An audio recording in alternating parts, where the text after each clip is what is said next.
Welcome into the Los Angeles Lakers Report by Chat Sports. I'm your host, Chase Senior. Coming up on today's show, some Lakers trade rumors, some trade ideas, and trade speculation, because according to The Athletic, it looks as though the Indiana Pacers are going to blow it up. They're going to rebuild, and because of that, some of their premier players could become trade assets as we get closer and closer in the months leading up to the NBA trade deadline. And as we know, this Lakers roster, it's fluctuated between being good on some nights, bad on others. They've really had an up and down start to the season. So let's first get you caught up with everything going on in Indiana under first-year head coach Rick Carlisle. Really, what the Pacers are facing right now is a rebuild. They want to give some of their younger players some burn. They want to give some of those younger players some more experience. And because of that, marquee players like Caris LeVert, Domantas Sabonis, and Myles Turner could all be made available via trade. And according to The Athletic, the Pacers really moving swiftly toward a substantial rebuild. They're 13th in the Eastern Conference right now, 10-16 on the year. And because of that, they're expected to open up some trade targets for those aforementioned players. And for the Lakers right now, look, they're coming off a really impressive win against the Boston Celtics. They were able to escape that really hot first quarter from Jason Tatum. LeBron James and Russell Westbrook combined for a marvelous performance, combining for 54 points. But as you look forward, do the Lakers need to make some changes in order to be considered serious contenders in the West behind teams like the Golden State Warriors and the Phoenix Suns and try to make a run at another NBA championship? As for what The Athletic reported on the Indiana Pacers, quote, "It's unclear to rival teams how swift the Pacers could begin to make moves, but it's expected the franchise will be patient in its trade approach and reach decisions based on the best offers that are made to them by other teams. Over the past few seasons, the Pacers have faced the question internally and externally. Can Domantas Sabonis and Myles Turner coexist on the floor and help the organization take the next step in playoff contention? The franchise has remained patient by seeing through both big man and their potential together in their primes, but a breakup now appears on the horizon." And if you've watched the Pacers, yes, they have some solid players. They signed Malcolm Brogdon, to that contract extension. I like him, and I like the core of this team with Brogdon, Sabonis, Turner, Caris LeVert, and some of the other players on that roster, but they just haven't had enough playoff success, and because of that, when you're kind of stuck in mediocrity in the NBA, you're just kind of stuck in purgatory with no light at the end of the tunnel, nowhere else to turn or go toward. And if you reset and kind of quote-unquote tank a little bit, which was really demonized by Sam Hinkie several years ago, and you get some really good draft capital, it allows you to faster up and quickly kind of rebuild your franchise as a whole. So who kind of interests you the most out of three of these available trade targets? And Domantas Sabonis, Myles Turner, Caris LeVert? Let me know right now in the comment section. Type DSMTCL. Looking forward to seeing what you all come up with. If a trade does happen of any variety or of any significance that involves the Los Angeles Lakers, we have you covered here on the Lakers Report. We are a little more than 300 people away from a milestone here on the channel of 40,000 subscribers, and the channel's really been growing quickly of late. So everything that happens with this franchise, we have you covered, Laker Nation. So support us, and we'll continue to churn out videos. Just hit that red subscribe button down below. Let's look at these players player for player, because I tend to like all of them for different reasons. Domantas Sabonis, really good player, went to back-to-back All-Star games the last 2 years. Kind of a four-man or a stretch five-man who can play multiple positions. And I always like positional versatility, especially on this Lakers team, where they're a little bit bereft of premier front court players outside of Anthony Davis and sometimes LeBron James when he is in that front court. Sabonis is a really solid player who can put the ball on the deck. He can spot up from the outside, also has some nice post moves as well.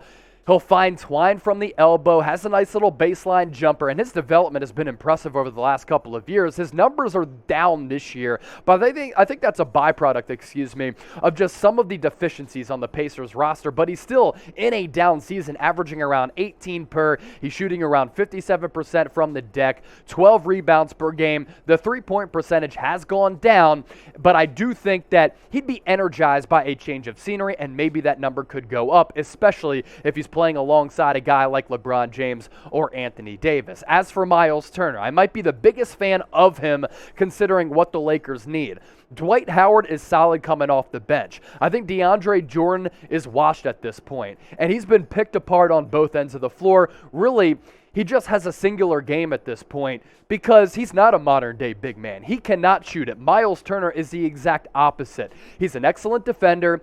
He's always among the league leaders in blocks. This year he's been spectacular in that regard, averaging around 3 blocks per game. And he's gone on a couple of times for performances this year that have featured 30-point games and 40-point games, and he's been able to make it rain from beyond the arc. His season average is not close to that, but this is a very solid all-around big man who can really contribute defensively as well as offensively. As for Caris LeVert, I probably like him the least among these 3 players. Why is that? He's really expensive. He needs the ball in his hands. He takes a lot of shots per game, 14 field goal attempts, and the efficiency has never been there. Also, on top of that, he's had the misfortune of a lot of injuries in his career ever since coming out of Michigan. But the numbers still pretty solid. Last year, he averaged around 20 points per game. That's down to about 15 this year. I just don't like the efficiency from the floor, whether that be 2-pointers or 3-pointers. So, Laker Nation, speak up. Here at Chat Sports, we love to hear from you. What do you think the Lakers need right now? Type T for you think they need a trade to shake up this roster a little bit and improve it. Type P for patience if you want to see how this team plays, because there have been a lot of injuries on this team. Shout out to today's sponsor, Fanatics, for making the Lakers Report possible. It's the holiday season. Why would you go anywhere to shop when you can just order this fresh Lakers hoodie that's 50% off right now and get it delivered to your doorstep by Christmas? That's right. Multiple sizes available, really nice material, and it's on sale from $70 to $35. All you have to do, use that link down below, chatsports.com/Laker hoodie for that deal to apply. That link is going to be in the comments section as well as the description of this video. Now, when you make a trade, you do have to factor in the money that's coming in and the money that goes out, right? Because the salary cap is an issue in the NBA, especially with the Lakers, because there's not a lot of wiggle room. LeBron James, Anthony Davis, Russell Westbrook, all on max contracts. Sabonis, he's under contract and under team control for the next couple of years, which makes him a desirable trade target. $18.5 million in base salary this year and next. It goes up to $19.4 the season after that, and then in 2024, an unrestricted free agent at 28 years old. So if you trade for him, you have a really good front court player, back-to-back All-Star appearances for the next 3 years. As for Myles Turner, I really like the value of his contract considering what he gives you as a shot blocker, rim protector, and a guy who can stretch the floor offensively but also mix it up down low against the likes of a DeAndre Ayton. $17.5 million in base salary the next 2 years. And Myles Turner, it really does seem like the guy has been on that Perry Ellis kind of track where he's been in the league forever, right? Still in his mid-20s, and in 2023, he hits the free agent market at 27 years old, and that $17.5 million in base salary, extremely affordable. Caris LeVert, way too expensive for me, considering the inconsistencies in his offensive game. $17.5 million this year after he signed that big contract a couple of years ago.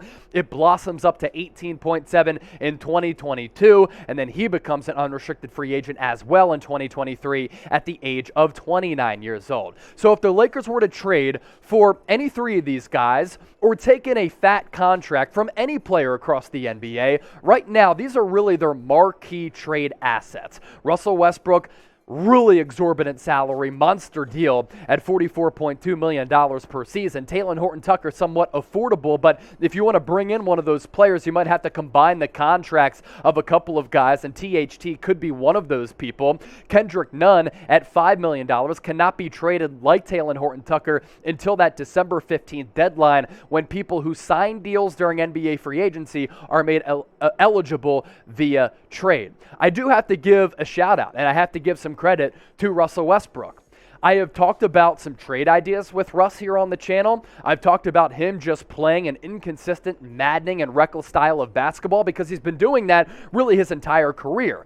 It's one of those things where 2 things can be true, right? Russ can be breathtaking. He can be great on one night, the next night, man, he can really frustrate you. But last night against the Boston Celtics, in a win where you had to survive Jason Tatum going on a cooker piece in that first quarter, LeBron James, Russell Westbrook, really good in that winning effort, able to combine for 54 points. Russ looked really good, made some really athletic plays on both ends. He injected some energy into this Lakers lineup, and LeBron James over his last 5 games, multiple games in which he has scored more than 30 points. The King looks to be right. He looks to be back. He looks to be healthy. So before we get out of here, give me your one word to describe the Russell Westbrook experience night in and night out. For me, it's roller coaster. I think that's one word, but that's how I describe the Russell Westbrook experience. Let me know. And as always, thanks for watching the Lakers Report.